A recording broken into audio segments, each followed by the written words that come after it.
No, So no sorry, you problem. guys are all going to get a notification box saying that we're going to record. So if you can just click OK, that'd be great. Thank you. Already done. Wow, just three of us here So far, so far. Okay. we're hoping that more Yeah. people will come on, but if not, you know what? You're more than welcome to take full advantage of this 90 minutes and we're welcome or you're welcome to ask us any questions you have. We're here to help. So let us know. Or Michael, did you want to start off with anything? I don't think so. I'm gonna keep on pushing this as we get going here. I did put an email or a thing on our Facebook group with a link to the meeting today. So I will make sure that that is doing what it needs to do so we can. Beautiful. It looks like we already have someone else coming in here. So we've got Maureen coming in. Hey, awesome. Fingers crossed. I don't know about where you guys are right now, but it is downpouring here right now. And so my hope is that we don't lose power in the downpour. Hi, Maureen. Welcome. Thank you. We are going to record today's session, Maureen, just to let you know. We're still kind of just giving it a few more minutes just to see if we're going to get any more attendees. But thank you so much for being on here first off. Awesome.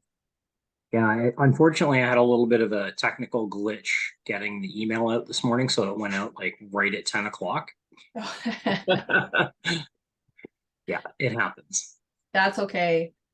Sometimes you learn the best things in the smallest spaces, right? So we're here to serve. So, and we're here to talk more about Profit First today. So I'm interested to know, Rob, after we had our discussion with you last week, have you made an appointment at the bank, or have you gotten that additional savings account opened up yet, like you talked about? I've looked into it.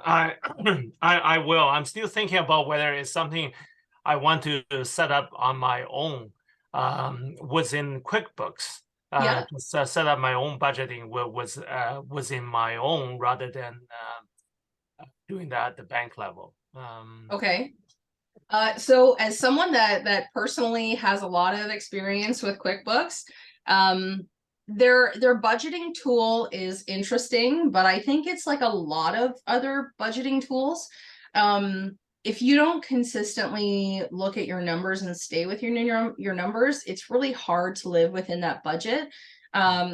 One way that I have found Profit First effective for me is that like we were kind of talking about last week in the presentation, at any given point, for example, I had to go out and buy a, do you guys remember what a printing calculator is? I'm taking an advanced bookkeeping course. Wow. Yeah. And so I had to go buy one of these last week, if you can Holy believe crap. it, right? Oh my. But it's not an expensive something, but it's still something that I had to pay for. And so for me, it was really nice looking at my bank accounts right before I even went into Staples. And I looked at what was in my account, and I was able to make that purchase on my Visa and pay it off that day without even worrying about accruing any interest or anything. And so I guess as someone who has spent a lot of time doing budgeting in the past, I can appreciate wanting to try it. Maybe you'll be one of the few that are successful with it. I would love to know, Maureen, have you ever budgeted before? Or are you currently working with a budget? All the time. All the time. And how do you find that works for you and your family?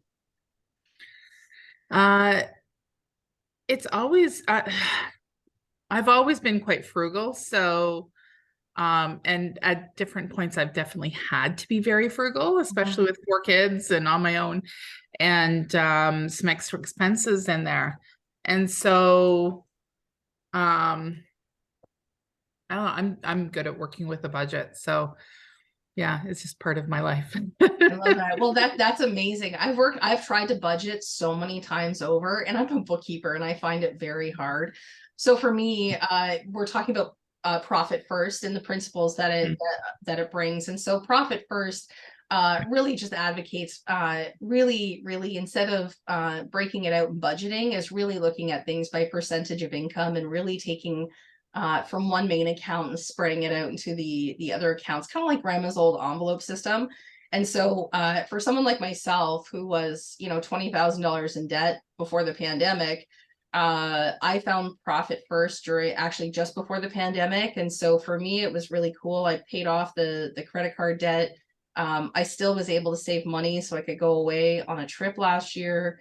And I even bought my first rental property too. And so for me, I think it's amazing when you have someone that finds that traditional method of budgeting, it works. I guess for me, maybe it just didn't. And so I'm here just trying to advocate for the multiple bank accounts and really just getting intentional with your money, kind of like how you do with your budgeting. I love that, especially with 4 kids. I can appreciate and really respect the fact that you probably had to make your dollar go just that much further. A long way. Yeah. They're old now. They're gone now, so I don't have that. And now I'm starting to I'm budgeting the new market center in Kingston. So Oh, very cool. fun. How are you finding budgeting on that scale versus doing like your own personal finances? Well, there's a lot of external things that affect it. So so it's interesting, especially just opening, there's a lot of expenses. And I'm building the market center right now as well, the actual office. So there's some ways that I've actually been able to save over $250,000 from one of my quotes and Wow. 150 from a couple others. So I have a couple skills, as Michael knows, and in building. And so I use some of those skills to pull back, you know, what my actual expenditures are in that regard. That is phenomenal. Kudos to you. I feel like we have to expand on this, but maybe in another conversation for another day. That's phenomenal. Good for you. I feel like we could have a whole mastermind just around Maureen. Maybe it's because I've known Maureen now for several years, and she's a pretty phenomenal lady and has a pretty wild story. So I've learned a lot just hanging around Maureen and running alongside her. So yeah, she's definitely a pretty powerful force. And I think, you know, having somebody like Maureen in the masterminds is a wonderful thing. So thank you for being here. Yeah, absolutely. Invite on your Facebook. Yeah. Awesome. Yeah. So I think the whole thing about these masterminds is, you know, to kind of break things down into, you know, little bitty pieces and, you know, what are we having struggles with and what are we doing well that we can share with others. And I've always got a lot of great insight from these sort of mastermind groups, which is why Jen and I wanted to do this. And, you know, just have it focused around the profit first idea and how to be more profitable inside your life and business. So I know for myself, I've always struggled with staying on top of the bills and budgeting properly. And I mean, that's just been my whole life. It's not just inside the world of real estate. And I think it's probably something that we don't talk about enough. You know, I mean, Maureen, you've been through Keller Williams for 10 plus years now, correct? Probably all together, because it was 2012 to 2020, and then we had some logistical issues here. So we opened the market center. Yeah. So, but I mean, like so in the 10 years, 8.5, I think, somewhere around there altogether. Yeah. So, like with all the training stuff that we've done through KW over the years, like I don't know about you, but for me, I don't know that there's really been a lot of conversations around how to financially structure your business. Right? We always talk about lead generation and, you know, how to, you know, do more business in that regard. But the actual nuts and bolts, like the mechanics of how to structure your bank accounts and your business and how to look after your profit, I don't remember ever having discussions around that. Not a lot. There have been some bookkeepers come in and that type of thing, but that's something I'm actually working on implementing here. Oh, excellent. Yeah. So, I mean, I think that it's something that we need to talk about more because definitely, you know, we talk about the whole, the purpose of business is to fund your life, right? That's a big thing with Keller Williams. The reason why we wake up every day and we do what we do is so that we can live the lifestyle that we want to live and to help others around us and all the good things that come from it. However, if your business is not solvent, you can't do any of that, right? You can't help your family, you can't help your community, you can't help the people around you if you don't have the money to be able to do that. And it's funny how like money and talking about profit becomes like a bit of a dirty word where people don't want to talk about it. And it's very frustrating for me because if we don't talk about it, then we can't help each other and it can't get better. So that's why we want to kind of break down this barrier and be like, no, we should be talking about how to be profitable, how to make your business more solvent on a day-to-day, month-to-month, year-to-year basis. So, that's why we want to do this, why Jen and I have this passion for bringing this out there. So for me, again, like 15 years in the business, and I have screwed this up every way possible from soup to nuts, and learned a lot by trial and error. So that's what we want to share, is a lot of how I screwed all this up and learn from the mistakes and help people not make those same mistakes. So for me, I think the number one thing, and I talk about this when I do the session, is not setting a proper target. And I think that that's something that a lot of agents don't understand, because it took me probably 5 to 7 years of being in the business to really figure out how to set the right targets. And it sounds really stupid to think, well, how do you not set the right targets? But I think a lot of people don't. Like they just come into the business and say, well, I'm going to sell a bunch of houses and make a bunch of money and it's going to be awesome. And I'll drive a fancy car and live in a nice house. But that's all Don't well do and those good. last two things. Don't do those last two things. Not right away. But it is amazing how many agents live beyond their means and think it's justifiably so. I have to have an expensive suit. I have to have the expensive car. I have to have that house because I represent my clients and they want to live like this. And it's bullshit. Piggyback off Michael, I've worked with agents that have earned well into the 7 figures, but they're spending much more than what they're bringing in. And then at the end of the day, the tax man cometh, because we all know CRA wants their piece of the pie, and rightfully so. I mean, technically, especially when it comes to HST, that's actually money you should be putting in a separate account to begin with, as far as CRA is concerned. And so it's really some good people get into some bad habits. And I think we're really here to try and change habits.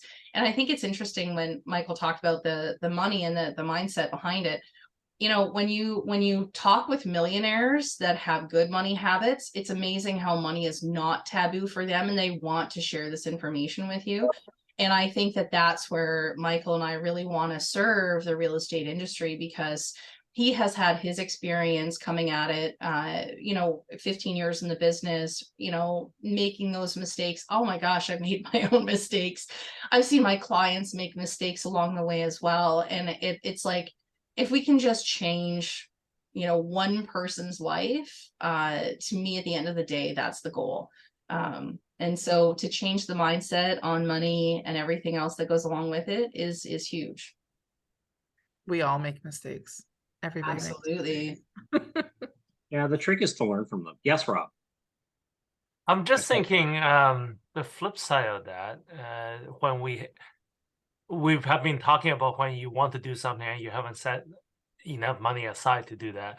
The flip side of that, sometimes you may have too much money in the pot and you just think you can draw from there. Whenever something comes up, you just keep drawing from there. That speaks about the inefficiencies. The money is not working for you. If you have something sitting there, it really shouldn't be sitting there. Agreed. Right? Yeah, and I've definitely worked with agents like that as well, and they have that mindset of always have to earn more, always have to go grind, and you're like, well, hang on, you have lots of money in the bank. What are you doing? And so it's amazing when you get intentional and you like, believe it or not, let's just, for example, let's use $100,000 as an example. We have a client that's got $100,000. That's great. That's awesome that you have that kind of money. But like you said, Rob, that money's not serving you.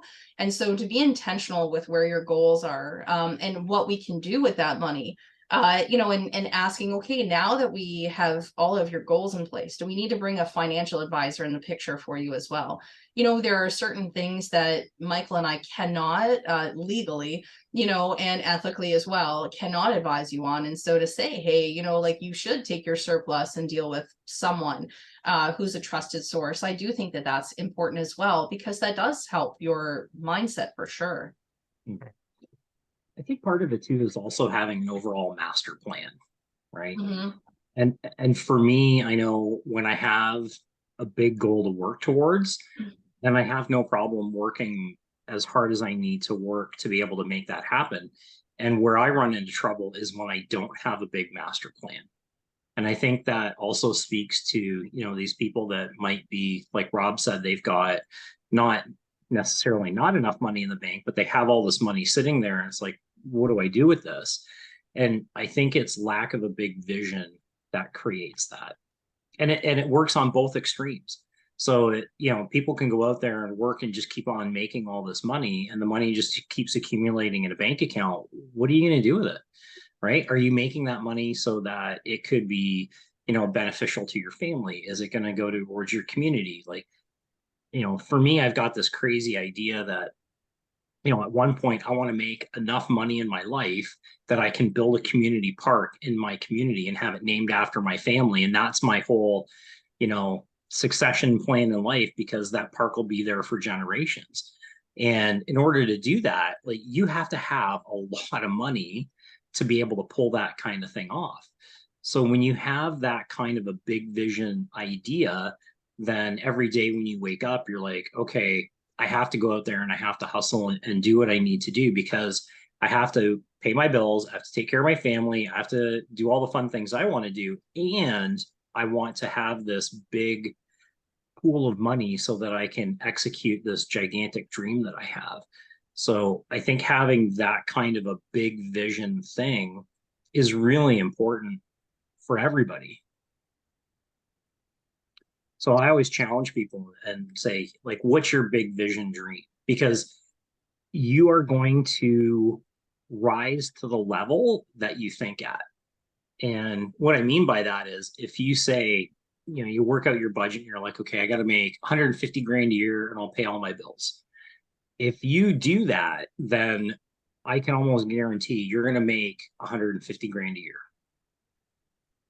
However, if you say, I'm going to make 150 grand a year and I need another $100,000 a year on top of that, because that's my big vision thing that is going to be my legacy and do all this other great stuff, all of a sudden your thinking is going to expand to the level where you are going to be now making that 250,000 a year, because that's your new vision. Does that make sense? In a way, I guess I'm thinking you're kind of what do they call it? Begin with the end in mind. Yes. So you set your goal and you work backwards. So here's my goal, and how do I get there? And then you kind of establish the pathway to get there, right? Is that what we're getting at? Kind of setting that end goal so you have that sight. Who was it that said? Here's a vision. Looking forward. When I die, I lay in that casket. And what do I want people to say about me? Mm-hmm. What do I want people to say in their eulogy about me if I'm laying there? So that's the sort of ultimate end goal, right? Mm-hmm. Yeah, absolutely. And for me, it's always thinking too about, I want to enjoy my time that I'm here, and how can I leave my fingerprint on the time that I've spent here, right? Like what Steve Jobs did. His whole thing was, he wanted to create this legacy that was going to last for generations. And, guys like Elon, why can't we think big like that. And, it always starts with, how do I take care of, myself and my family? And then it grows to like, my extended family and some friends, and then it's the community, and then it like starts to grow and grow and grow. And I think when you've got that really big vision, all the little pieces are going to fall into place, right? Can I share with you a vision that I had over the weekend for this program that we're creating, and the value that I would like to bring to the real estate industry? I absolutely see this going North America wide, us creating a book for it, and we are absolutely going to have the foreword done by Gary Keller. Oh, I love That's that. I'm putting that out there. And so, Rob, just to show you, like, big dreams, like, it's all starting here. Like, you guys are, the first ones that are in here. So, we really appreciate the fact that you're here today, because it's that is my end game. It's interesting. When I started my business, I was like, oh, I just need to make $2,000 a month. And within 6 months, I was making that. And the skills that I've had to adopt over the years, and now we're at $250,000 this year for our sales goal. I love what Michael's saying. Like, it just speaks to, I guess, why we're partnering in this venture together, because starting with that end game in mind. And what's really cool is, like, when you build on that goal and you get to that goal, the next one is going to be even scarier, and but it's going to be amazing. You know what I mean? And that's where we're here to support you through it, right? And learning those, I think too, it's important to know that you have different skill sets at different income levels, and to help learn the additional skill sets is so very important as you go through your journey.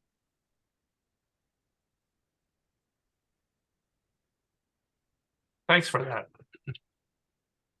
So I guess getting back to the mastermind idea of, what are you doing now in your business and your life that you find works? And maybe what challenges do you have that you're like, I'm really stuck on this, and I don't really see a solution that we can all kind of throw some ideas at? Because that's what this is all about, right?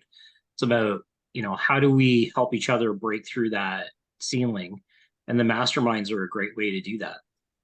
And the thing is, there's no wrong answers here. This is a safe space. We can all talk about whatever it is we need to talk about.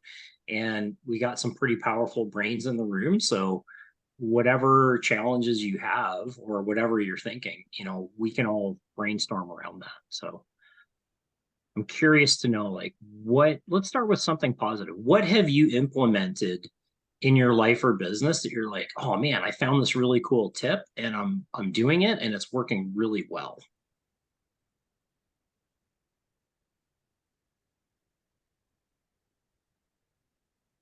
I know for me, doing the bank accounts, the multiple bank accounts, was a game changer for me, right? And labeling the accounts and saying, okay, this is my business account where all my money goes in and out of, and that's at 53%. So every time I get a commission check, I take those checks and I divide them by the percentage into those 4 accounts. And just doing that one thing has made accounting and tracking my money and making sure my bills get paid so much easier. Yeah, I would agree. For me, I think Profit First has been a big game changer for me. But I don't just want to hit on Profit First. So for me, something that's been very life-changing is time blocking. I live my life now by my calendar, and I'm so appreciative that I don't have to take up the memory space anymore to remind myself of appointments like this call today. It just goes ding and it shows up on my calendar. And I know that, so for example, I build important things in my day, like walking my son to school. In the middle of the day, I stop for 15 minutes so I can eat and, try and get a little bit of a workout in with some free weights. Those kinds of things that are important. And I think for me, that's really made a big difference, because I used to track a lot of it in my head. And so to know that I don't have to track it in my head anymore has really helped free up a lot of headspace for other important things. I think you hit on a really good point there, Jen, is that it frees you up. A lot of people think when you start doing things like time blocking, it feels like an anchor to some people because they're like, oh, I've always got to have my calendar or I've got to put it in my thing. And it takes so much time for me to be like, oh, I got to put that thing in my phone or whatever.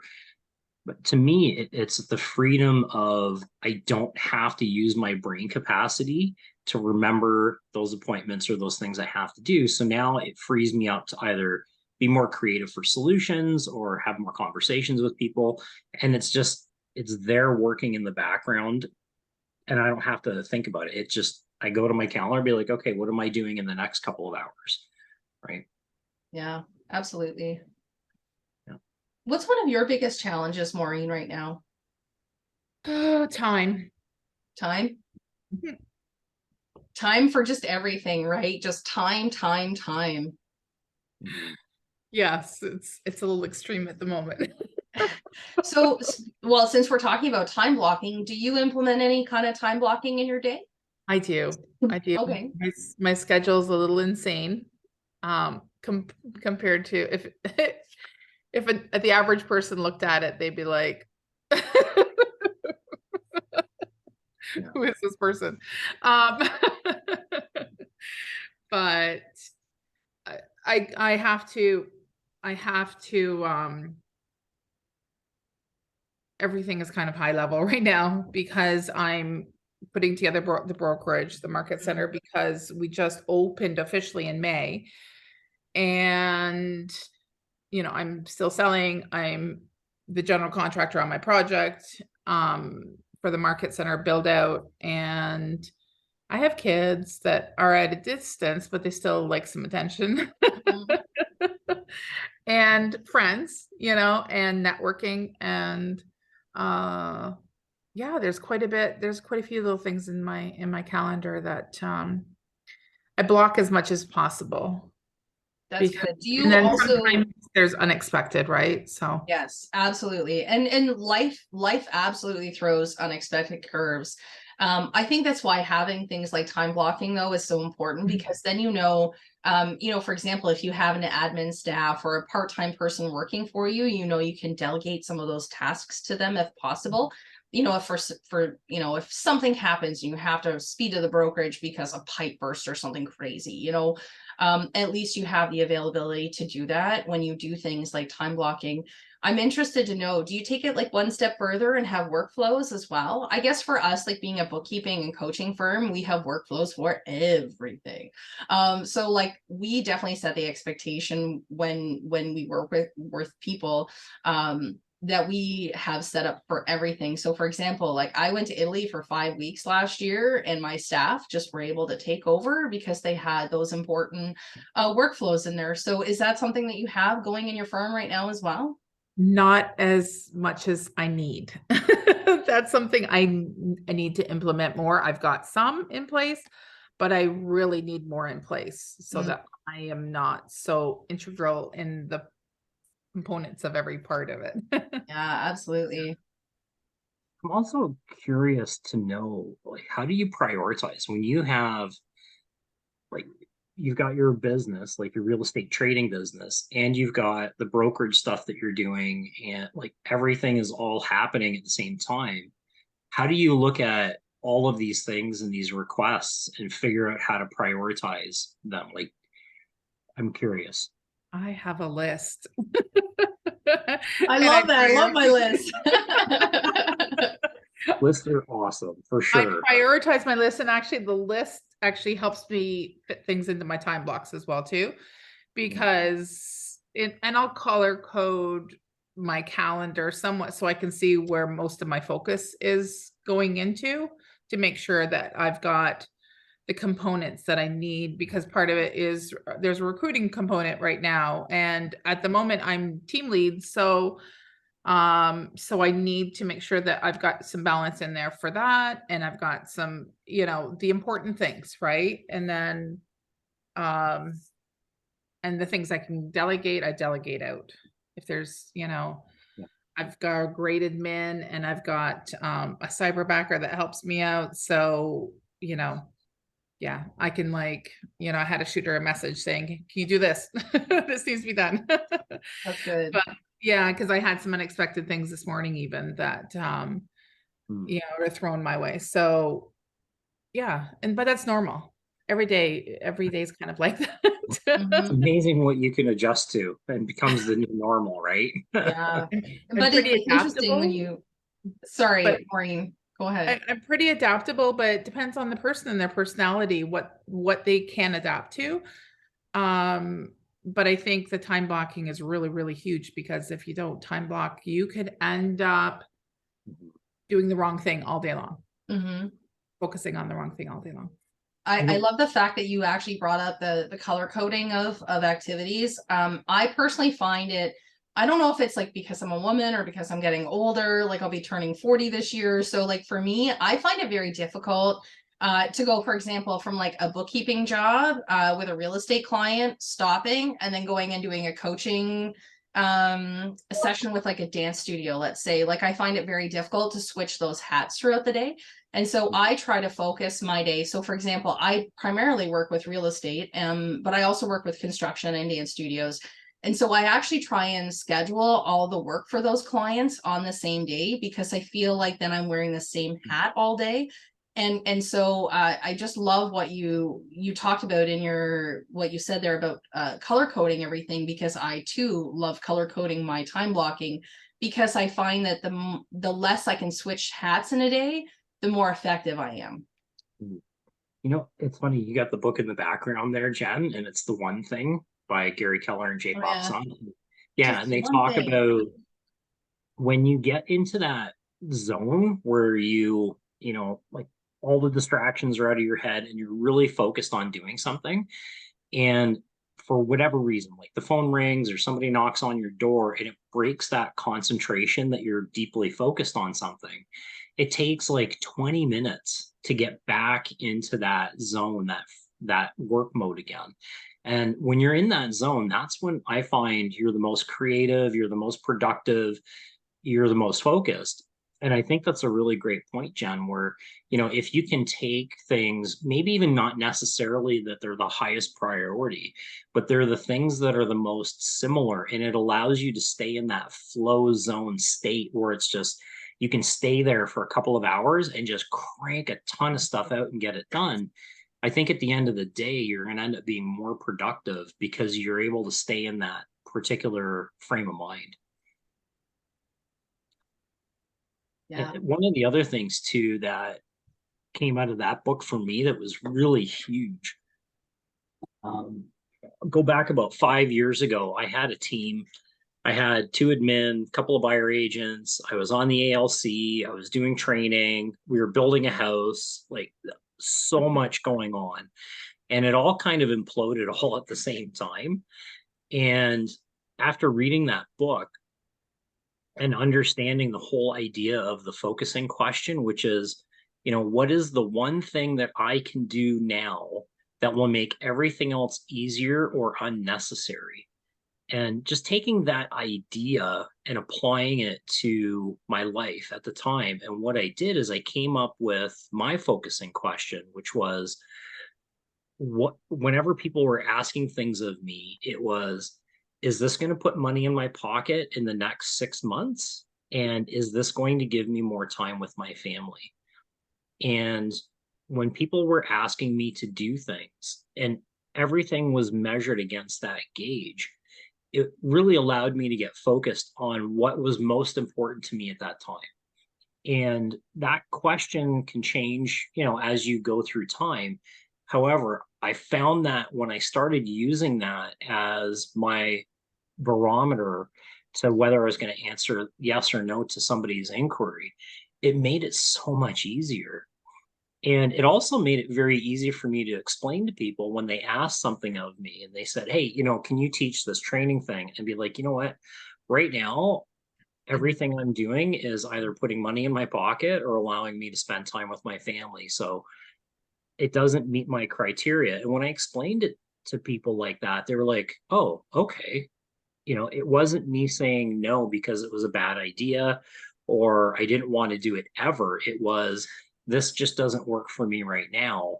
And they would find another solution or whatever. But for me, it allowed me to get really hyper focused on what I needed to at the time. And very interesting, I actually like doubled my business in 12 months and I spent way more time with my family. So yeah, I had to say no to some things, which is fine. However, I think having those focusing questions that are around this whole big goal idea, they really do help you quickly make decisions on things. Yeah. So Wrote I that found down. that, I think yeah, that's I really found that super important. beneficial for me. I don't know if anybody else has used that kind of strategy too. I think it reaffirms your why. I think sometimes we get away from one thing that we really love to focus on is vision and mission, and those things change over time, but it's amazing when you bring it back to your why, how much those things really resonate with you. And it may not, you may have felt guilty saying no to certain people or certain events or whatever they were, but ultimately it got you closer to your goal, which was spending more time with your family. And time is something that is so precious that we will never get back. And so kudos to you for saying no to things to bring you closer to your goal. It's not an easy thing to do. However, I find when you get very clear about what your big vision is, and then you can have a focusing question that says, okay, my goal for that period of time was in the next 12 months, I need to make a lot of money because I dug myself a gigantic hole financially. So I needed to make a lot of cash quick, and I had not spent a lot of time with my family because of other things. So it was family and making a lot of money. Everything else had to be put on the sidelines in the back burner. So I find that those two are very closely connected, right? It's that really big goal, and then having the focus to say, I'm going to not worry about the other distractions, and I'm going to stay very focused on what I need to do to get to that. And it's really hard. It's really hard to do because we get inundated with distractions on a daily basis, right? Especially in real estate. I mean, my God, the number of things that we get sold and told that, this is the latest and greatest thing, and you need to do this and join this thing and blah, blah, blah.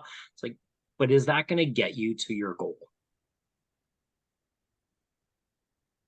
Well, and often things are piecemeal too, right? It's like, hey, take this course and you learn this, take this course and you learn this.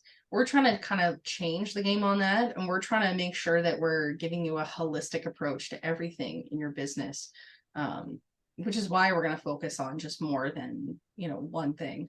I want to know, how do you find this being intentional with your time, Michael? How do you find that differentiates you from others in the real estate market? Yeah, I find most people suffer from the squirrel syndrome, which is I'm doing this thing and then, oh, look at that. Oh, look at there's a shiny thing over there. And you're constantly being pulled away from, again, having that focus and just saying, okay, what is the primary goal right now? So, for new agents that get into the business and, they're just getting started, they get sold on, you should do Facebook ads and you should do this thing and you should buy this crazy website. And there's all this stuff that's just like all over the place and there's no direction or focus. So for me, it's about getting very clear and saying, okay, I'm new in the business. My database is pretty much zero. Where do I even start? And it's just putting the blinders on and saying, okay, for the next 3 to 6 months, all I'm going to worry about is getting as many people as humanly possible into my database. That's it. I don't care about transactions. I don't care about all these slick, shiny things that people want me to spend my money on. I know that I need to get people in my database. How do I do it? And come up with a plan and say, okay, I'm going to do open houses every weekend. I'm going to go door knock a neighborhood. I'm going to do cold calling. It doesn't matter what it is, but just getting singularly focused on that one thing and putting all your chips onto that one spot and saying, okay, we're going to get our database built. Okay, great. 6 months go by. I now have 350 people in my database. How do I service the crap out of those people in the next 6 months to turn that into business? So it's about taking it into bite-sized pieces and getting really, really focused on doing that one thing and then analyzing, okay, where are we at? Now I move on to the next step instead of the shotgun approach that's just like everything all at once, because it doesn't work. And it's like that for life too, right? Like to try to do everything all at once, you're going to do Chaos. nothing well. It's chaos. It's exhausting. It's really exhausting. And you'll see it sometimes where, you go to a restaurant and the poor server is like literally running and they're getting nothing accomplished.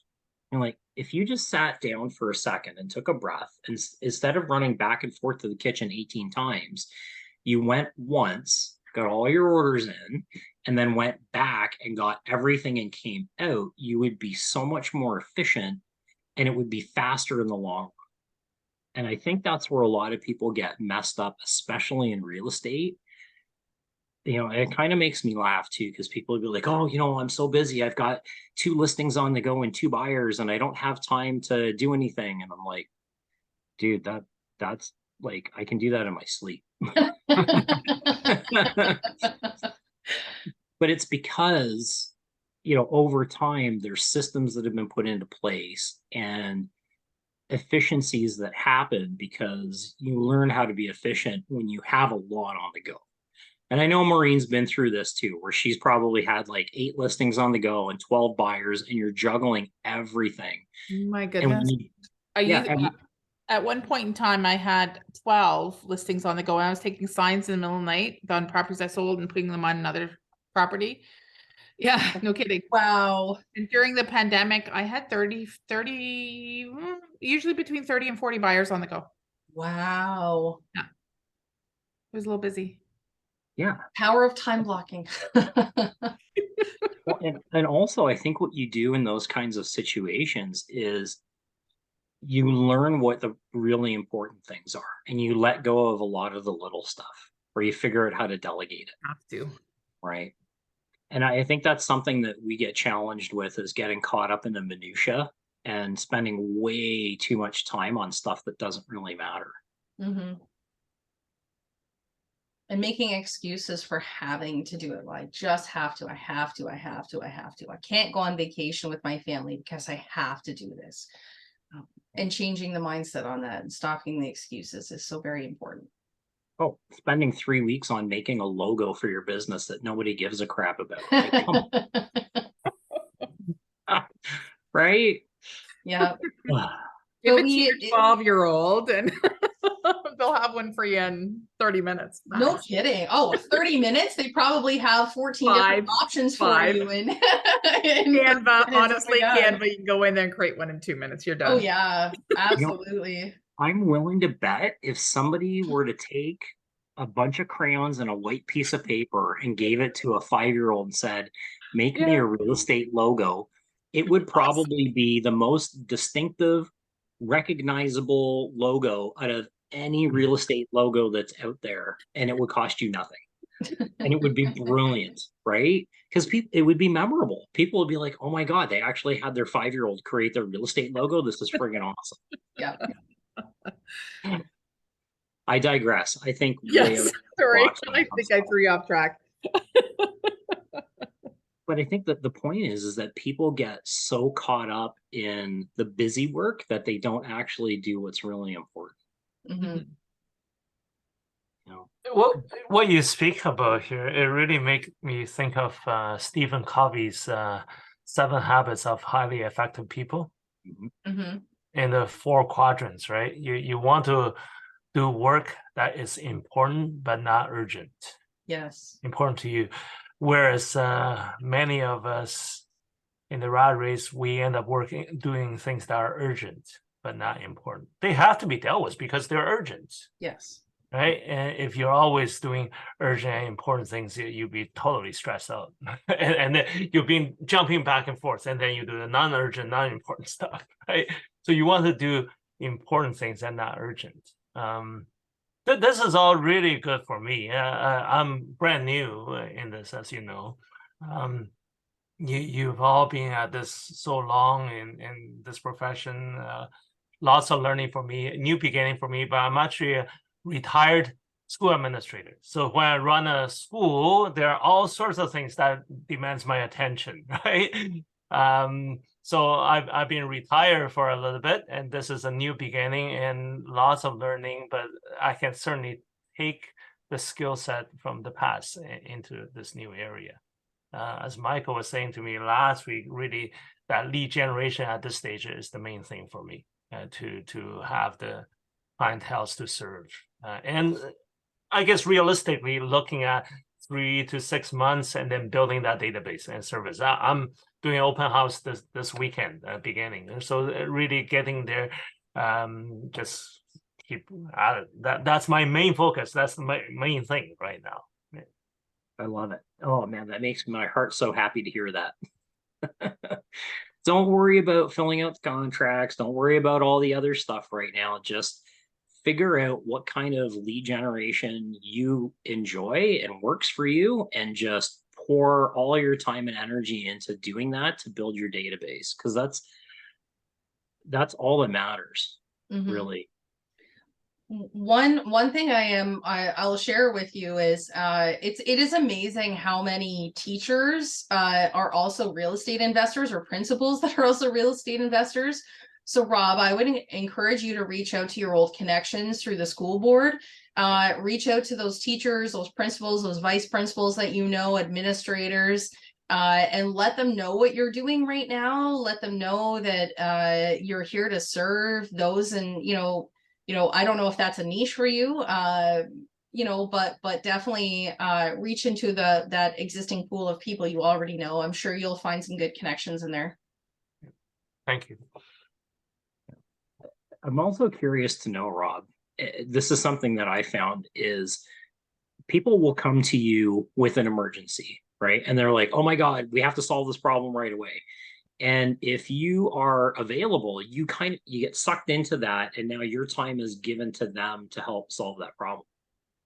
And what I found was, if for whatever reason I didn't connect with them, like they call and leave a message and say, okay, we got this thing, we got to solve it.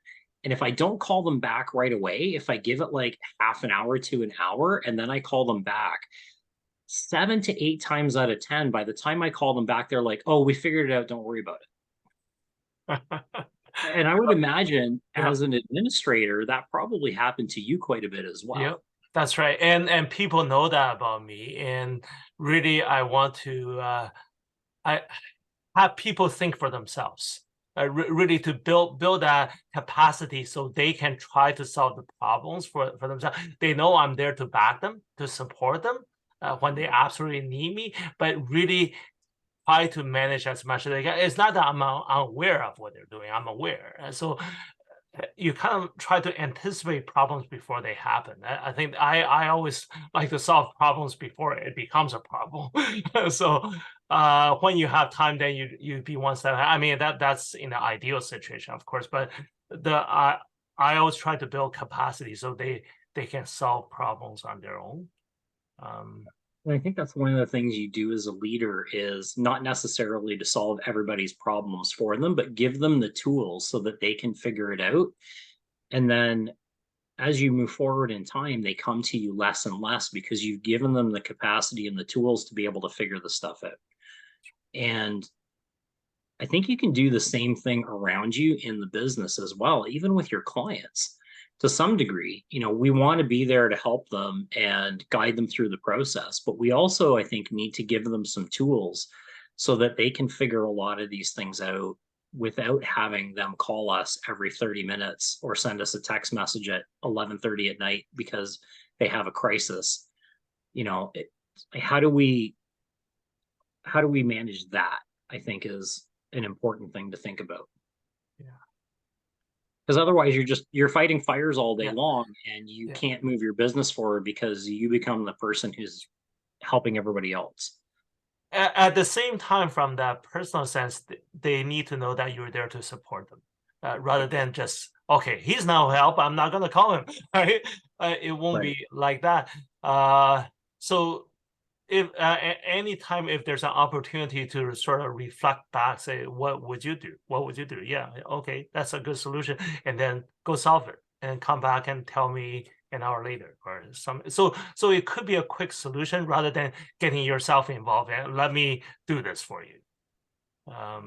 As much as possible. That's That's the thing. yeah to put reflect back.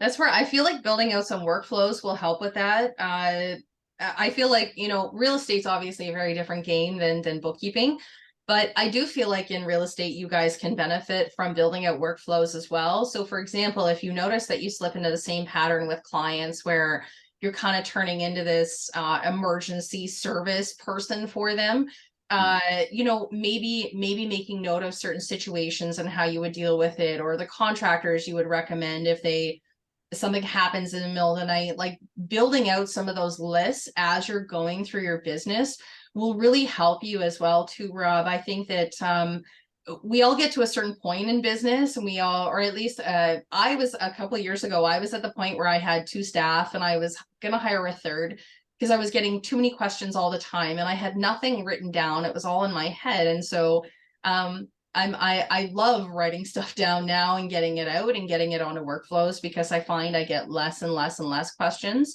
and it helps empower my employees. And I think that it could help empower your clients too, to help answer some of those questions. And I know that last week when we had met, one of the things you had mentioned was just how do you differentiate yourself in this market. And I think being the agent that has those kinds of things, oh, well, I specialize in helping my clients put out those fires because I have all these systems ready to go and I'm able to give you these referrals. That definitely is something that will benefit you as you blossom in your real estate career as well, I think. Thank you. Yeah, that's a really great point. And having those things in place, say you meet somebody and they want to buy a home, they're first time home buyers, or maybe they haven't bought a home in 10 or 15 years. So the process is different. And the first thing you do is you send them a questionnaire and say, fantastic, you would like to buy a home in the next couple of months, or, from now to 6 months. Here's a questionnaire that you guys can fill out. And it's got, 30, 40 questions so that you can really understand what is important in the next home that you're looking for. And what you're doing is you're using that tool to get them very focused and on the same page. And then you can learn more about what they're looking for to help expedite the process. So you're not looking at 30, 40, 50 houses. You can get very focused and maybe show them a dozen houses before they're ready to go. Yeah. And what that does a couple of things. Number one, you look like no other realtor out there because nobody else is doing it. Number two, they're going to be like, oh my God, Rob is amazing. Because right from the get-go, he understood what we were looking for. He made the process so easy. We only had to look at a handful of houses and we were able to get the house of our dreams very quickly. Mm-hmm. So it does things on many layers to help you. And, what you were talking about is being proactive versus reactive in your profession. And you can apply the same kind of thing to real estate. And, you're going to add a lot of value in the process that's going to differentiate you and also make you look like a rock star. So, how do you get those processes into place? As you're getting going, you're going to have to really pay attention to the conversations that you're having with people, the process that you're walking them through, and, gathering all of those pieces and putting them together in a package to give to people. Yeah, I would agree. I think that's something that we all should be doing on a regular basis. And I think that's the difference between people that do anything at a high level versus people that just, do it and don't get to that high level of success.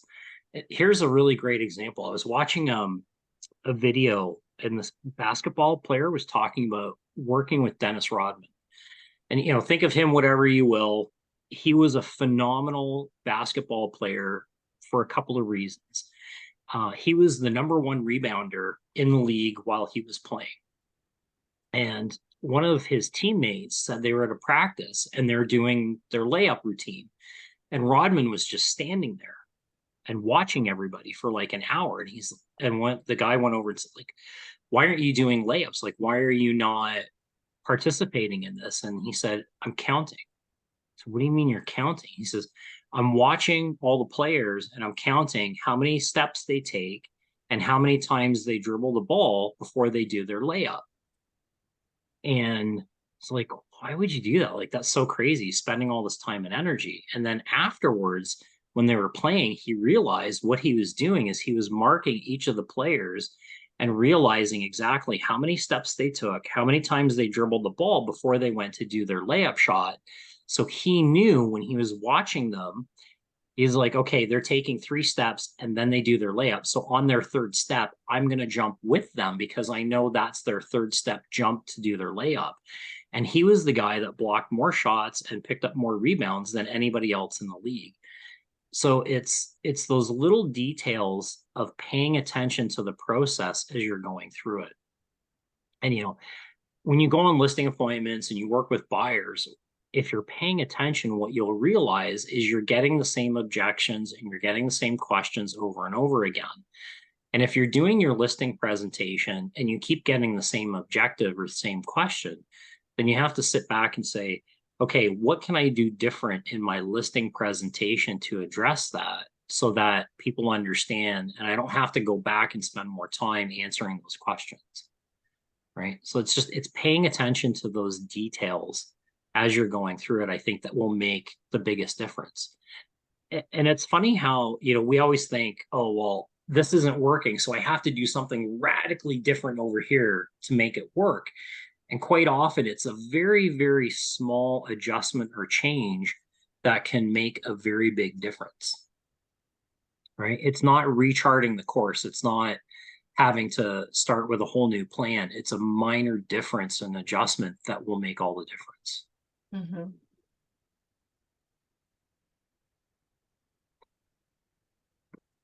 Where are we at now? We're at 11 o'clock. 11 o'clock already.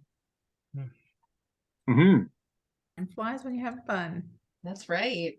So we've run off on a couple of tangents here, which is typical with masterminds.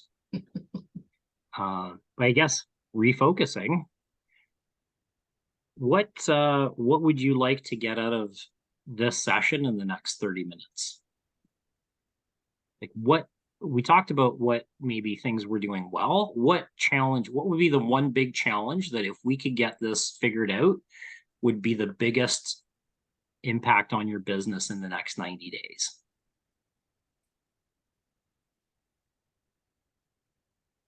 I know that's a big question. For me, I think it's simple. It's the nuts and bolts. I'm still getting comfortable with the nuts and bolts, the whole process, right? I'm doing lots of things and try not to be a squirrel, not to focus on those shiny things all around me. But there are some basics I must do. As soon as this is done, I'm going to go out to do the safari. And that will give me a better sense of the value of properties and the actual physical property, right? Look at the dollar number versus the actual property. I really need to get to know that really, really well in the markets I serve. I think that's the knowledge aspect as well as the tools, and at the same time building clients. So it's very tool driven, very methodical, mechanical in a way. But once I think I build that, then I will have more to play with. So I'm very much at the basic stage, right, for me. And that's absolutely a very important component of being a good agent. Again, setting yourself up against the others to be a different agent is knowing the inventory in the market. So absolutely, it's a great thing to do. I guess really my big question is, you know, what are you going to do in the next 90 days? Like one thing that you can really get focused on that you feel is going to propel your business in the next 12 months.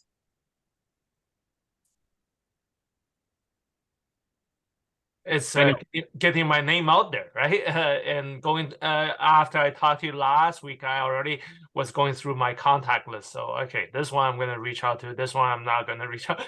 It depending on your relationship. I guess eventually everyone will know this is what you do now.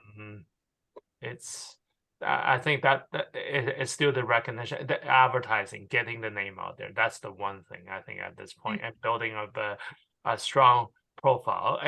I mean, I haven't had any transactions yet, so I think that very first home, that very first transaction is probably the most critical one, and someone has to have faith in me to make that happen as well. Yeah, for people to do business, they need to know you, they need to like you, and they need to trust you. Right. So here's something that you can do if you would really like to get into transacting a little bit quicker, that I think is a good strategy. So our office right now has about 160 active listings, right? You are able to approach any of those agents and say, hey, I would love to promote your listing. Are you okay with that? And you can promote that listing like it's one of your own. And you can go door knock, you can cold call, you can open house, you can do whatever it is that you would like to do around that listing or those listings. So if you really want to ramp things up very quickly, having a listing that you can promote and market is a huge help to that. So I have no problem. You can take a look at any of the listings that I have active right now, and you can promote them like they're your own. So create a flyer, go door knock the neighborhood, do an open house, promote on any kind of social media. If you want to go to the house and do a video and promote it through your social channels, have a great time. Go for it. So yeah. I love that. Because that also encourages the relationship building with the actual agents themselves as well. And so you're doing like double duty there, actually. That's a great tip, Michael. Is that how it end up? Sometimes you see listings with multiple agents from different brokerages? Well, that's a bit of a different situation, but within our brokerage, because the agreement is between the person and the brokerage, not the individual agent. Okay. So you are more than capable, with the agent's permission, to promote that listing as if it's pretty much your own. It's always nice to give credit back to the original listing agent, of course, but I have no problem. And my philosophy is always, I'm working for my seller and my goal is to sell the house. I don't care where the buyer comes from. If you bring the buyer, if I bring the buyer, if somebody from Remax or Century 21 brings a buyer, I really don't care. I'm working for that client to sell the house. So if you want to promote any of my listings ever as if it was your own, have a great time. Okay. Wow. Make your own feature sheet with your name on it. You can go ahead and use the photos. I will send you marketing materials that you can use. Just bring me a buyer. I'm a happy camper. Yeah.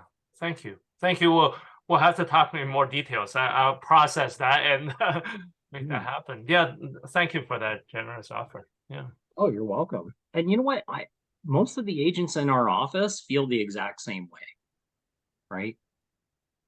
I feel like Keller Williams really pushes, not pushes, but like encourages community. And I think that's wonderful, because when I started first working with real estate agents, I thought the general consensus would be like, it's mine, it's mine, it's mine, you know, and I didn't think there would be such a community. So I love what you're saying, Michael, and it's awesome to hear you encouraging Rob as someone who's outside the industry. That's wonderful. And Rob, I hope you do take Michael up on his offer. He's genuinely a sincere person, and so he's here to help if you need.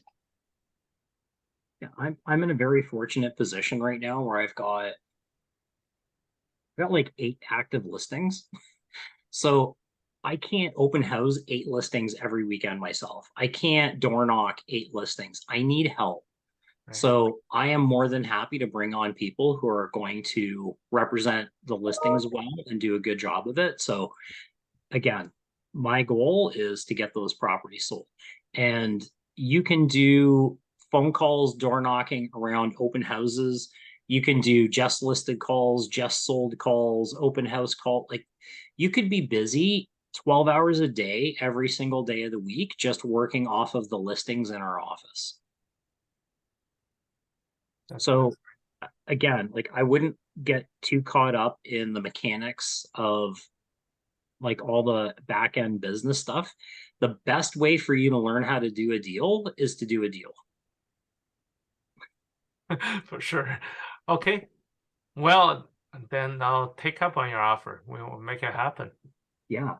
Okay. So there you go. I think that should be, again, my opinion. I think really like if you want to grow your business quickly in the next 6 months, figure out how you can leverage listings and just meet as many people as you can to get them into your database.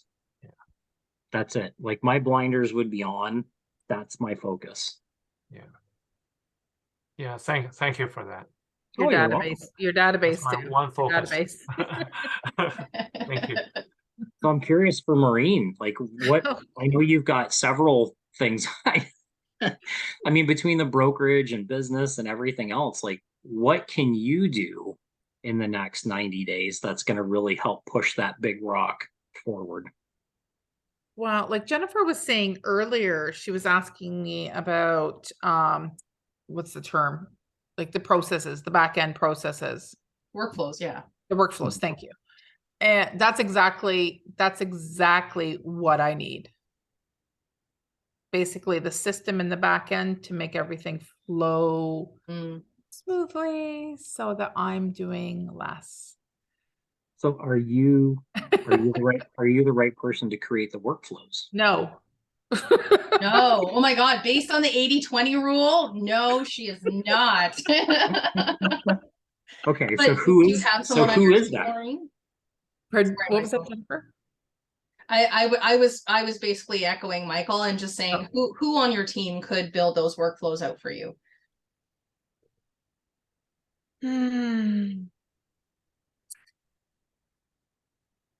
Gee, I don't know. And maybe it's somebody that is not necessarily, you know, a full-time person around you. Is that something that you can hand off to somebody and just be like, here's my VA or here's a Fiverr person or whatever, and just say, listen, I need this done. Mhm. You're going to do a great job of it. Just let me know if you have any questions and let me know when it's done. Yeah, I think it needs to be done when I have a little bit of time in my schedule. That's kind of funny. For those questions, right? Because, you know, if they're stuck on something and I'm hung up for an hour or 2 hours, then they're like, they could be trying to move things forward in that, but struggling, right? So, but yeah, I need a magician that like. Wouldn't it be nice if we could just like wave the magic wand, bibbity bobbity boo, your whole life is fixed. What There I you need. go. Yeah, 100%.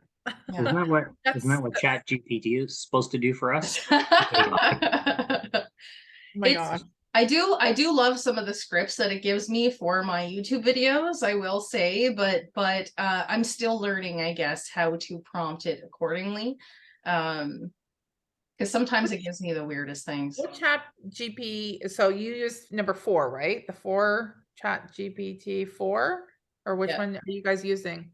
I have the OpenAI app on my phone, but I also have the Chat GPT, like the web browser. I think it's 4.0. Yeah. I still haven't had to pay for it yet, which is nice because my phone keeps asking me to pay and I don't want to pay. Yeah. What about you, Michael? I have not used it yet at all.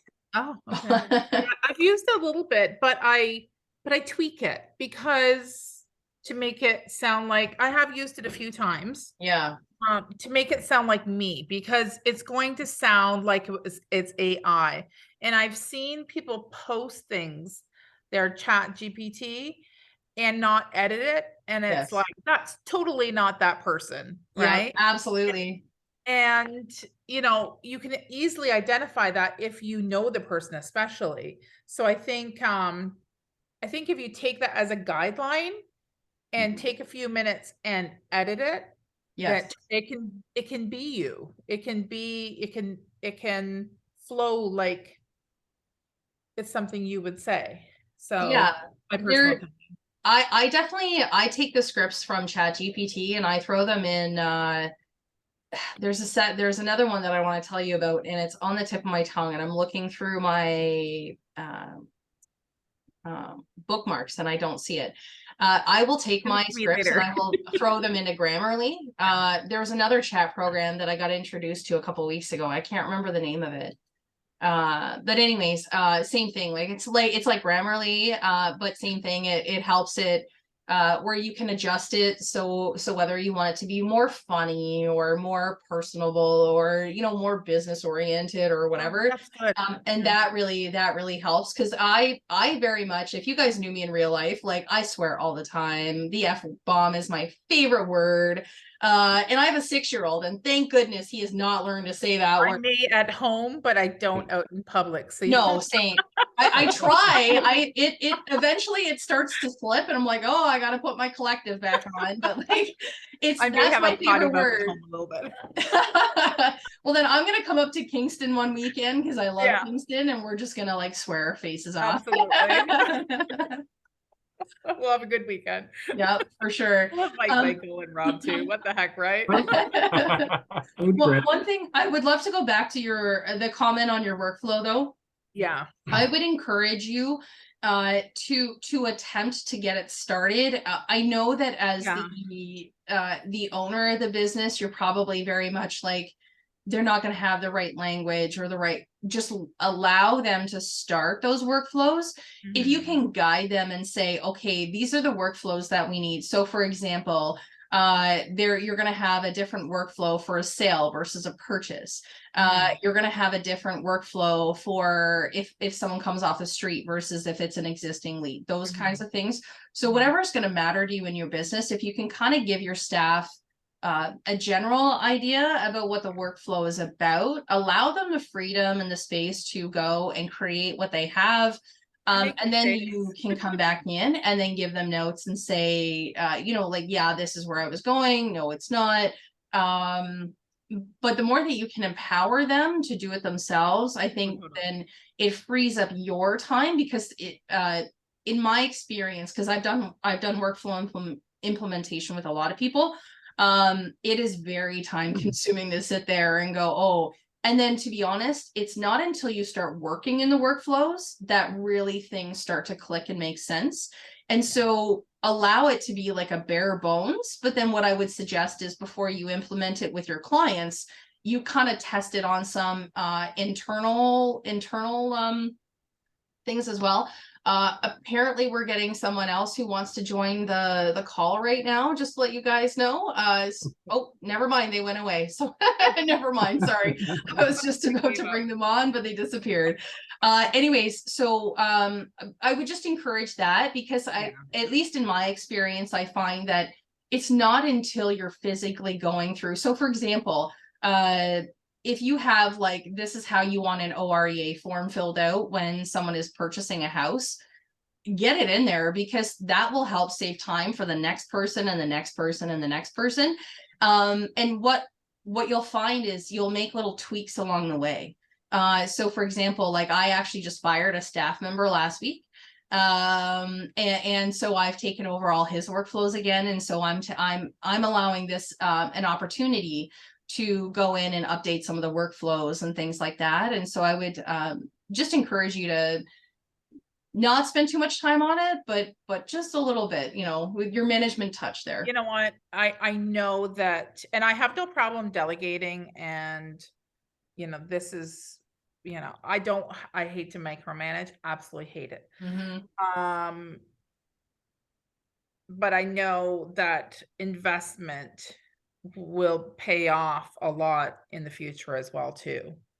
So that's the challenging part for me, right? Is knowing that you're investing the time now to save time down the road. And I really struggled with that when I was doing the business building stuff, and I really had to let stuff go and get the mentality into my head of, my whole thing is to set the big picture vision I take that and hand it over to the person, and they're not going to do it 100% the way that I would do it.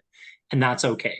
If they can get it to 70%, Exactly. then I'm good with that. And then my job is to inspect what I expect Mhm. and sit down with them after they. So if I look at it hour wise, it'd be like, okay, I sit down with them for an hour. I get the big vision, the picture, I hand it over to them. They spend 15 or 20 hours creating it. Then we come back, spend half an hour going through and making revisions. Then they spend a couple of hours tweaking it and we get it to 90%. Mhm. So their time input is 20 hours. My time input is 2. Mhm. And that's how you start doing like this time stacking, multiplying ideas by giving it to them and then let them take the ball and run with it. Mhm. And, there might be some questions along the way, but I think, Mhm. it's very hard for me to hand stuff over to other people because I always have this thing in my head where I'm like, God, if I have to explain how to do it, it's going to take hours. And if I just do it myself, it'll be done. Like It'll your be done the way children. I want it. A good example. Mhm. Thank you. Sorry, coming from a mother. But it's the same thing with the kids, right? Like I'm going to be forever cooking my kids lunch and breakfast and dinner until I teach them how to cook. Mhm. And when Do I the sit there, yeah, and put away their clothes and clean the and when bathroom. yeah, And and instead of me spending 30 minutes cooking, it's Mhm. going to take me an hour and a half to teach them how to cook. Mhm. But then all of a sudden, they know how to do it themselves, and I'm buying that time back. So it's making that investment in the beginning, knowing that you're going to be able to buy your time back. And it's such a hard thing for us to do. Yeah. It's so hard. Because sometimes you ask them to do something, whether it's whether it's an employee or it's your kids or it's whoever, sometimes they'll do it and it's like it doesn't meet your expectations. Mhm. And you have to be okay with that and maybe give a few more tips, a little bit more nudging and a little bit more teaching. Yeah. Yeah. It being an entrepreneur and being a boss is a different skill set. You have to have patience. It's like wrangling cats, right? It's like having kids. It's like the same thing as having employees. You will always be your hardest working employee because it's your business. And so to have the expectation of that of your employees is unrealistic. But to say, hey, you know what, like, work with me to help build this out. Hopefully it makes wrangling those cats a little easier. Or at least in my experience, it's made dealing with those cats and kids a little bit easier over the years. It's just really like just starting on it and getting something in there. A second thing I'm going to point out too is like, don't allow shiny object syndrome and that squirreling effect to take hold as well, because it's what you'll find is you'll like this software and your staff will like this software and you'll like this benefit and they'll like that benefit.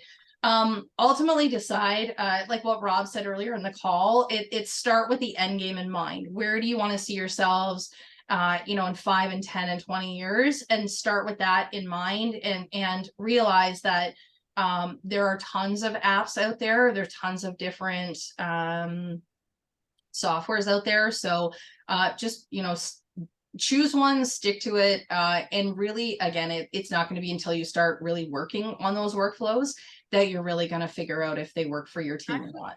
Do you guys use a great workflow program? Because I know there's a few out there that I've seen, but have you guys run into one that's great for great for working through those workflows on a daily basis or weekly basis or whatever it may be?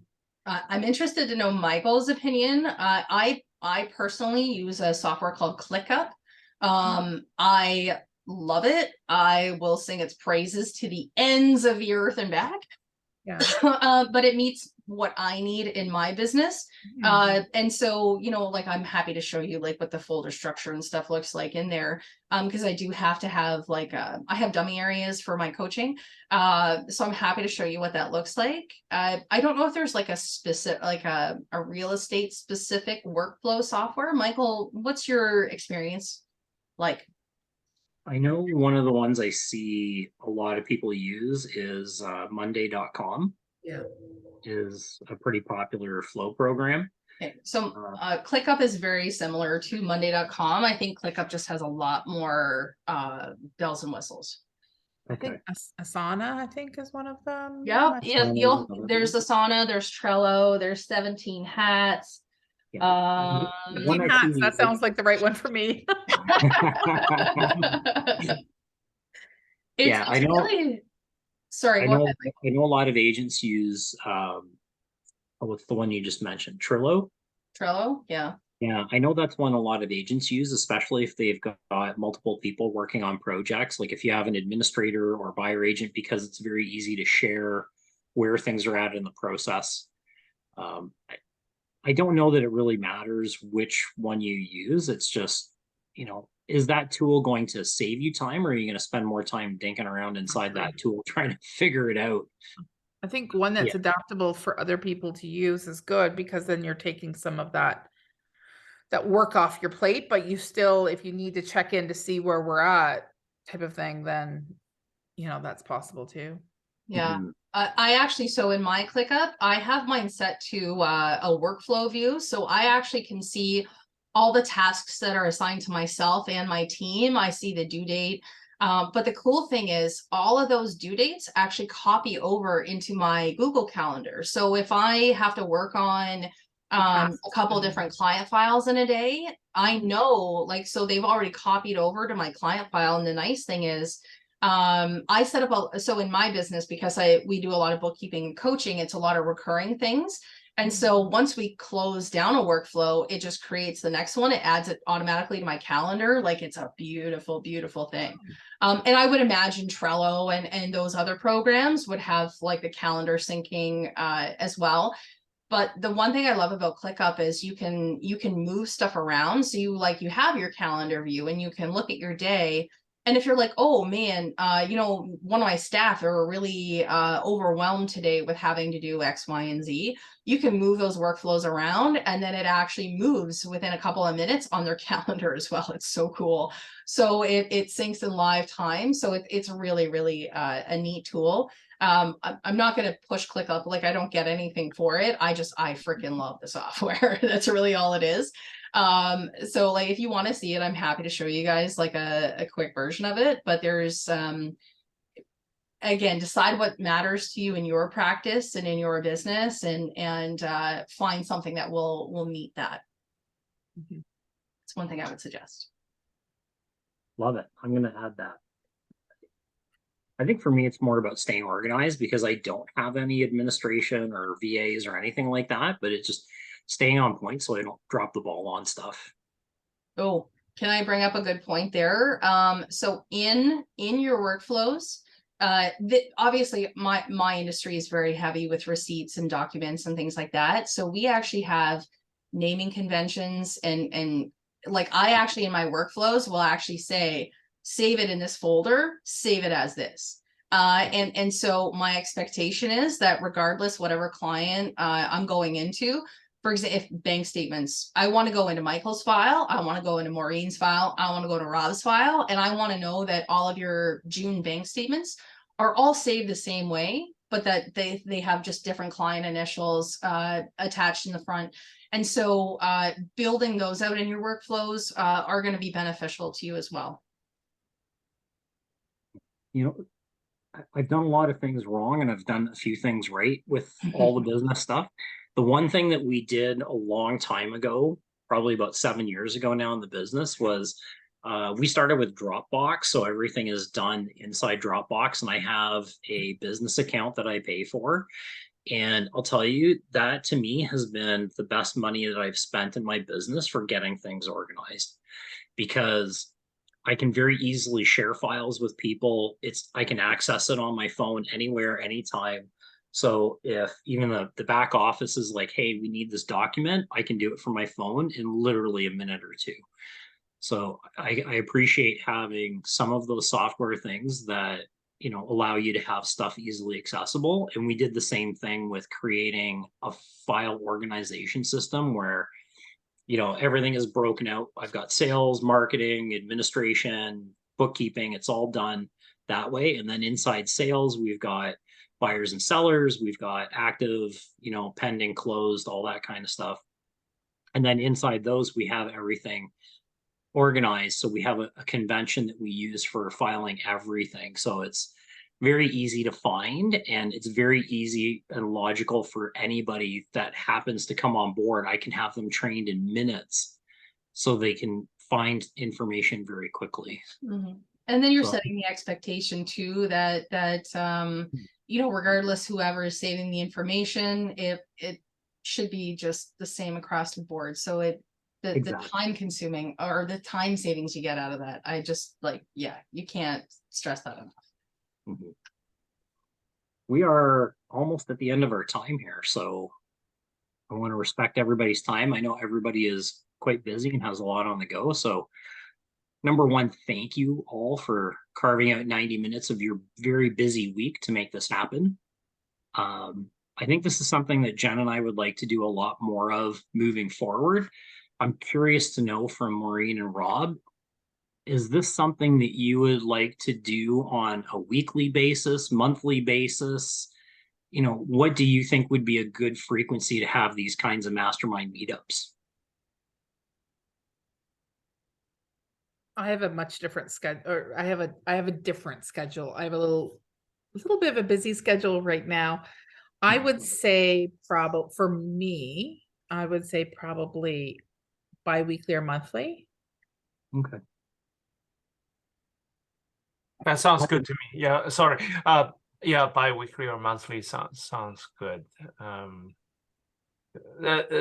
I feel in bouncing ideas of you talking to you, really feel supported. It is a community building, right? That's really what we're doing, and getting our minds together, the sharing, the learning, it's great. But it also requires us to have some time to reflect and to act on some of these things, and then get some results, and then talk about it. So that takes a little bit of time.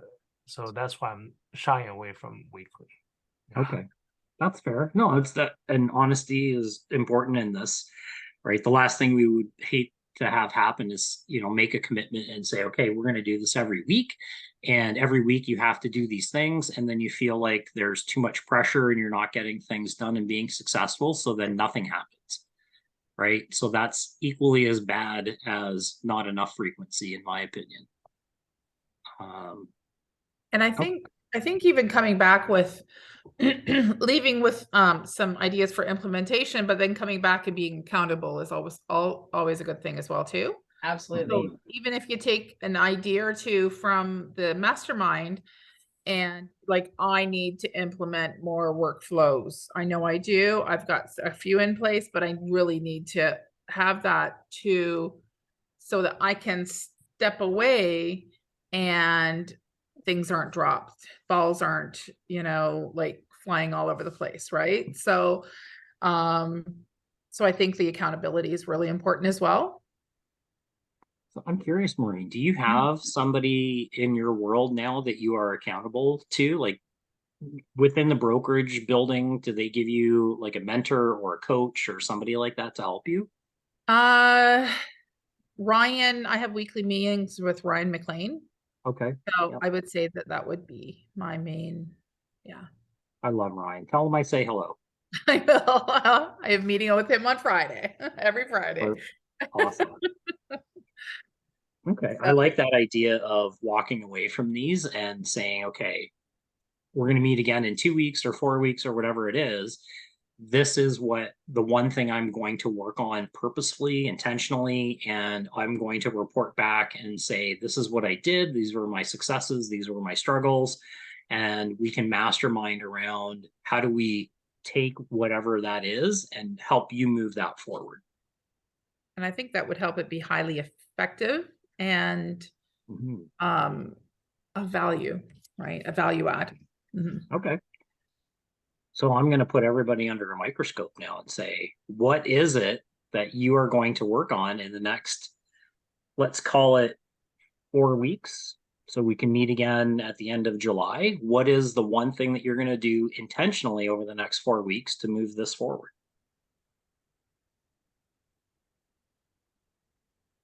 I'll say my buyer and seller workflows. So I'm specific with my intent.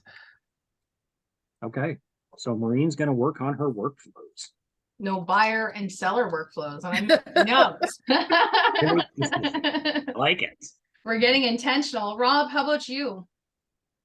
Boot on the ground, I guess. Doing listing and marketing and build my client list and see what I've done with my client list, and then what have I done in terms of marketing, in terms of getting buyer, and hopefully there will be a transaction happening in the next 4 weeks. I don't know. I think if you break that down a little bit, Rob, I think if you break it down to your database, like how many people you want to add to your database, and maybe promoting 2 listings within your brokerage a week over the next month. I think if you're very specific, I think that would probably give you some value. Love that. So yeah, Awesome. Yeah, let's break it down, Rob. So let's do what Maureen suggested. How do we break it down? Okay. Let's get more So intentional with that. Yeah, I think if you were to say, whatever your database number is today, let's just say you've got 100 people in your database. What is a realistic goal in the next 4 weeks to increase the people in your database? Say you want to go from 100 to 125, and then figure, okay, how many listings do I need to promote? How many open houses do I have to do? Like, you start again with the end in mind, and it could be a very short goal to say, okay, in the next 4 weeks, I want to add 50 people to my database. How do I do that? Right? Let's get really focused, and let's use a metric that we can very easily track. Does that make sense? Totally. Awesome. And we're going to hold you accountable to that, Rob. Okay. Whoa. Pass or fail. Yeah, you got to give us a number before we're going to let you off the Zoom call. Already? So we want to know, so how many people do you have in your database right now, and how many people do you want to increase it? I don't have many. I'm still I feel like after our call today, though, I feel like you probably have a heck of a lot more people in your database than you really realize.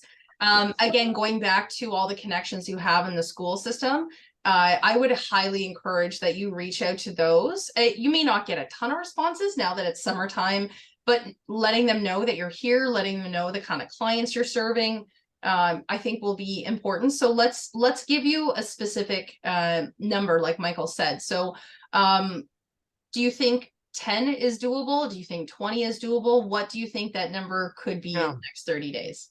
I was thinking 25. 25, okay. Yeah, I think that's a reasonable number. So the good thing to do with that, sorry, Michael's probably saying what I'm about to say, is to like even going into your phone and finding who's in your phone, but get the email, get their phone number in there, and you can also go into Geo Warehouse if you don't have their address, and get their address from there and put that in as well.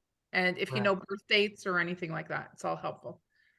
It's very easy to find people and their information now with everything being across the internet. So, it's not too hard to punch in somebody's first name and last name in Google and just hit enter, and you'll find their LinkedIn profile and their Facebook profile and their Instagram and all that other stuff. So I would even challenge Rob and say, 25 is a good goal. We should double that goal.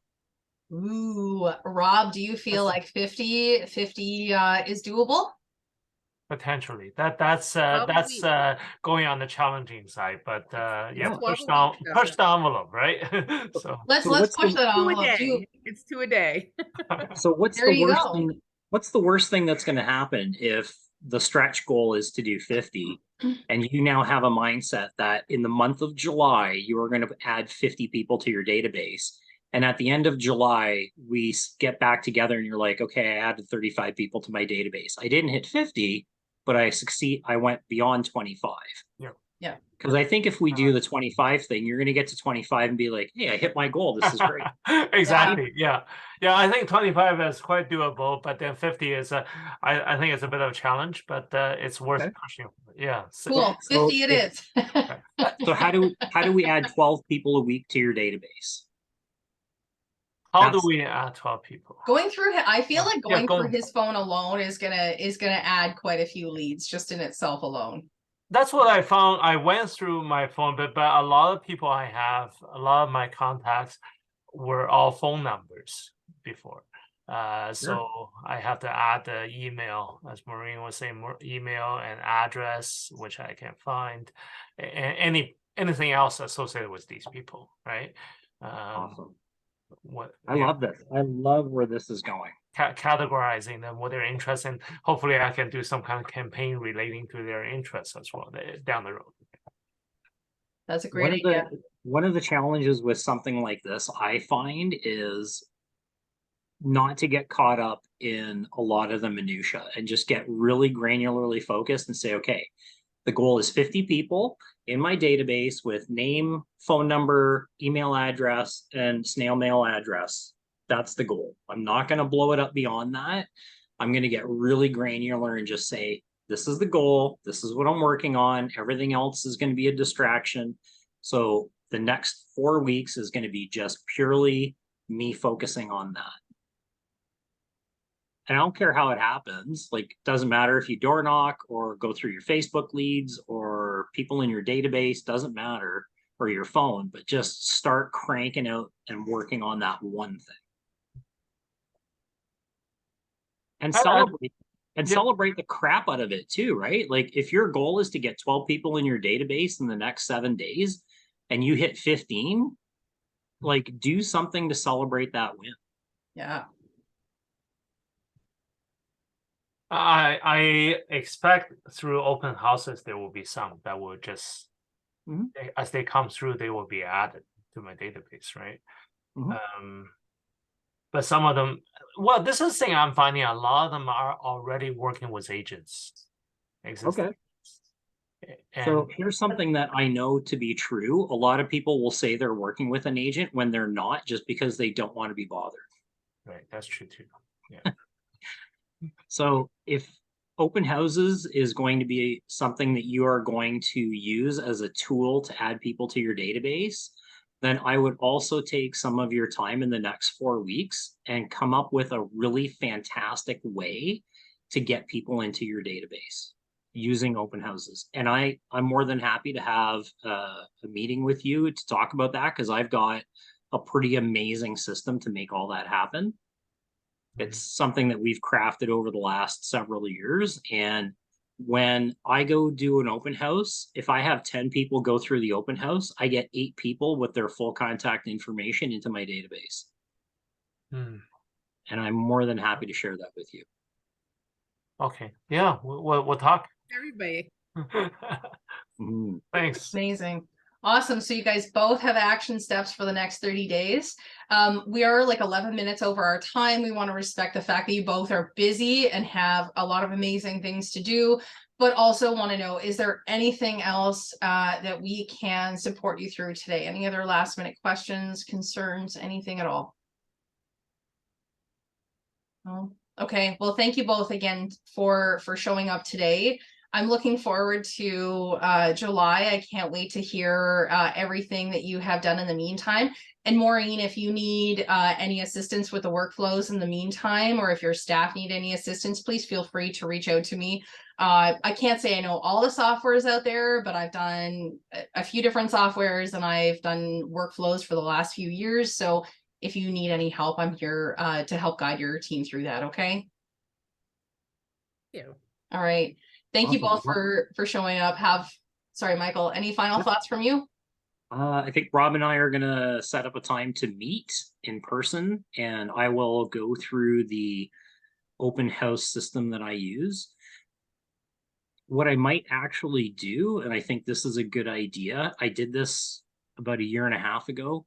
I will do like how to do open houses the way that I do open houses as like a training session. And I will open it up to the brokerage and see if we can have maybe a couple of people participate in this, and we'll do like an open house specific training mastermind session type thing. And I'll do it very quickly too, Rob. Like, I want to have this done in the next 7 to 10 days. Okay. Sounds So good. that's something you'd be interested in? Yes, I would be. I have an open house coming up this coming Sunday. Are you, Michael, would you do an open thing for open houses? Like, an open discussion about open houses? Yeah, we could do like a Zoom call thing again where we can get more people involved. Yeah, yeah. I think there's lots of people that have questions that are newer that, I think open houses are my first year in real estate. I have a lot of contacts in general to begin with, but my first year in real estate, probably half my buyers came from open houses. I had about 16 to 18 buyers that came from open houses my first year in real estate, my second year as well. It was about half. They can be fantastic. I 100% agree. When they're done right, they can work really, really well. Yeah, why don't we do that? I'll work that out in the next day or two, and we'll do a Zoom thing. Maybe I can do it in person with Rob and just do the Zoom thing for everybody else. Yeah, I think that would be Okay. great. Okay. Sounds okay. Okay. Wonderful. Great. Thank you both Thanks so so much. much. It's been such an amazing chat. Thank you both so much. Can't wait to see you both in July. See you later. Thank you very much. Bye. Bye-bye. Bye.